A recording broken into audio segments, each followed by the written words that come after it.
May 5 persons of interest na ang mga otoridad sa pananambang sa interim chief minister ng BARM. Tingin din ng COMELEC may kinalaman ng insidente sa parliamentary election sa rehiyon. Yan ang agenda report ni Joash Malimban. We are considering that as an election-related violence. Wala pang official findings ng PNP, pero naniniwala si COMELEC Chairman George Garcia na election-related ang nangyaring pananambang kay BARM Interim Chief Minister Abdul Rauf Makakua sa Dato Odin Sinsuat, Maguindanao del Norte.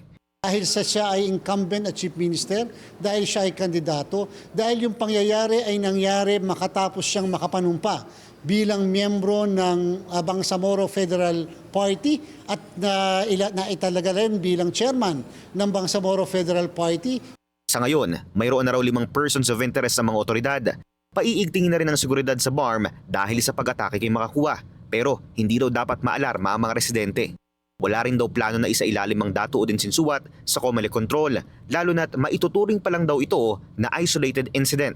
Mga kababayan natin, makakaboto kayo ng maayos sa September 14. Yan po ang commitment ng Commission on Elections at makakapagproklama tayo ng mabilis din at maayos sa mismong immediately after the election kung kakailanganin sa mismong gabi ng araw ng halalan.